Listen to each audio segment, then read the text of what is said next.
I'ma tell you why you can't. Said you got a long way to go. Say you wanna love me, Wanna touch me? think twice cause you got a long way to go. Hey, what's up guys, it's me Mike, and today I'm going to show you guys how to make a CD cover insert. So for those that have like the standard jewel case, pretty much that slim jewel case CD cover, CD cover case, I'm going to show you how to make the inserts for it. So here's one I've made, and it looks pretty cool. I like it. And of course I like everything I make sometimes, but I'm gonna show you guys how to make something like this. And I know I have a lot of friends and people I know that are mixtape producers,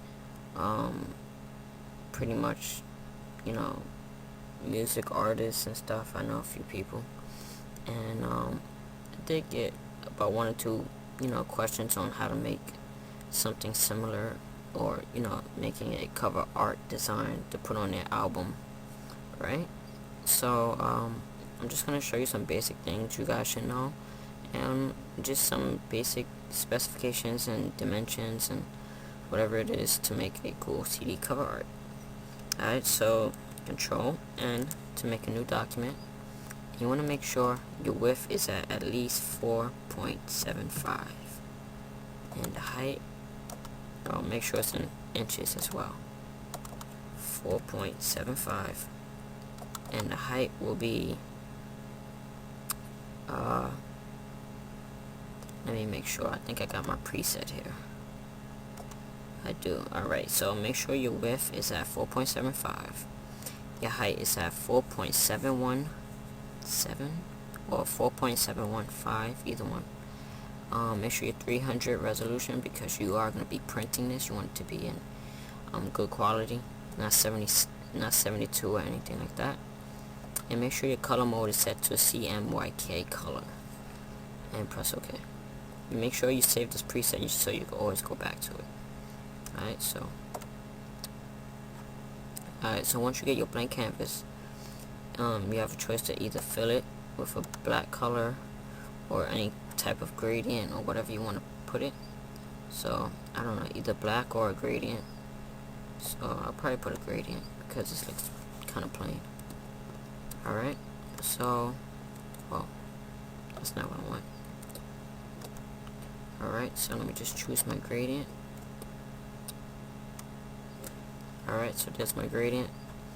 I'm gonna press Control and hit the quotation to bring up my ruler or my guides, or grid, what I'm trying to say, grid. If you don't know how to go to grid, just go to View, Show, and select Grid. Alright, so select your rectangular marquee tool, and you want to make sure you pull down at least 4 of the 4 squares down on the grid. So 4 areas down. Make sure your feather is set to 0, because it will do that if it's not. So I'm just gonna zoom in for you guys. Zoom in and just bring about that marquee tool. Alright, and what I'm gonna do now is make sure I select the new layer before I do anything. Control Shift N to select the new layer, and I'm gonna fill that with a black. And what I'm gonna do is just Control D to deselect. And what you can do, you can draw another marquee tool for the next 4 at the bottom, or what you can do is select the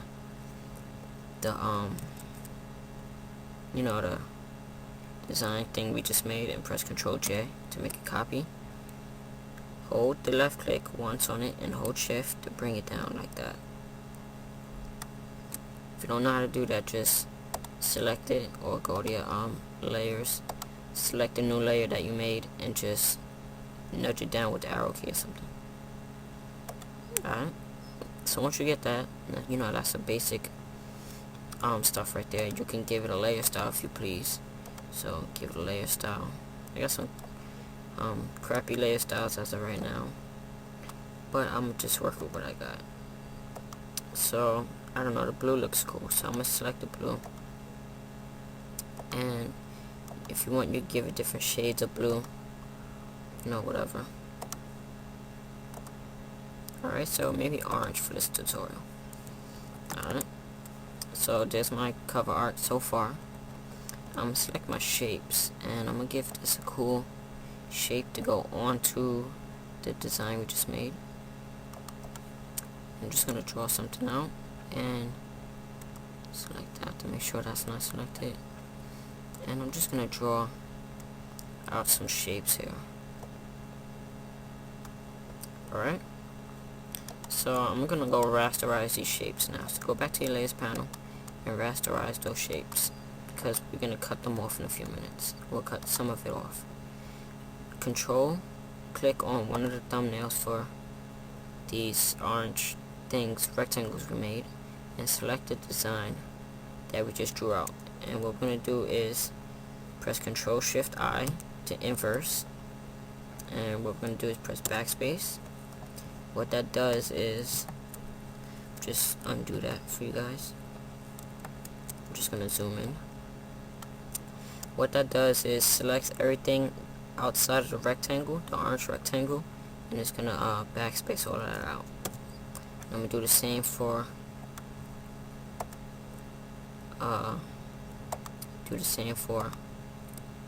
the next one. I'm going to kind of speed through this tutorial a little bit because,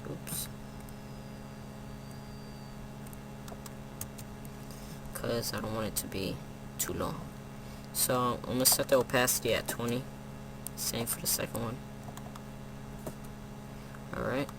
And what you can do now is add whatever kind of text you want to add to it. So text I'm using is called Freestyle Font.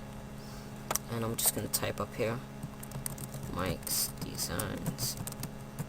Like that. And I might just want the text to be a bit larger.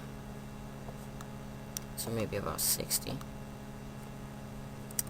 Control and Control just to bring it down a little bit. Press Enter. And select down here, I'm going to put cover art.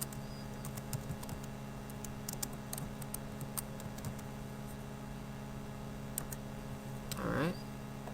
And next what we're going to do is give this a cool like effect in the middle.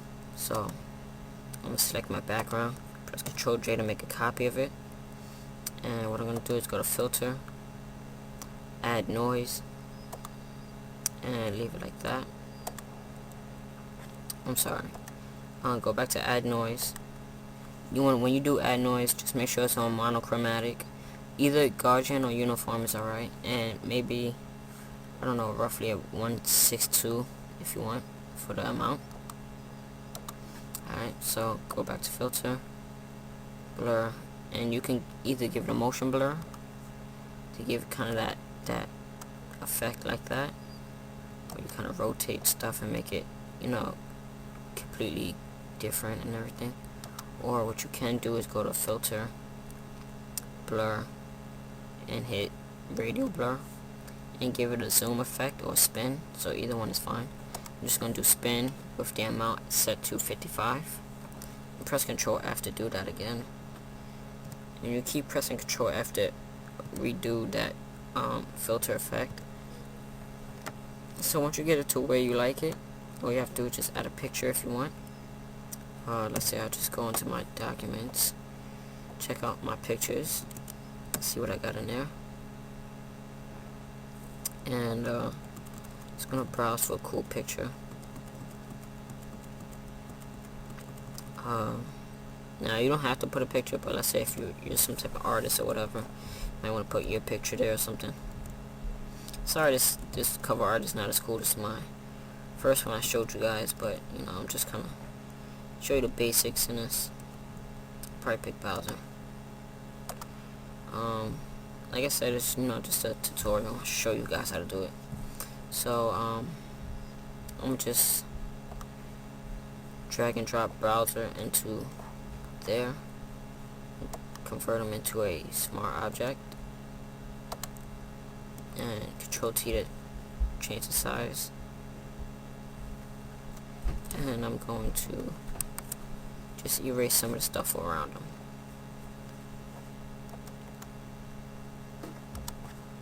So I'm gonna rasterize them. Select my brush. Make sure the hardness is at 0, and make sure you select the brush that is around 200 to 300 pixels, or 700. Doesn't matter. Just gonna go right around them.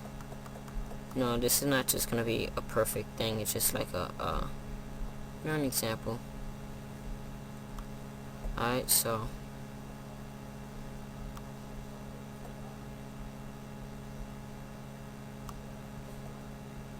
like that. So something cool, something simple.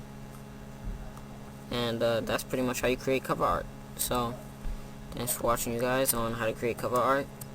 And I hope this was a little informative to you guys. And check out my other videos. Alright, see you later.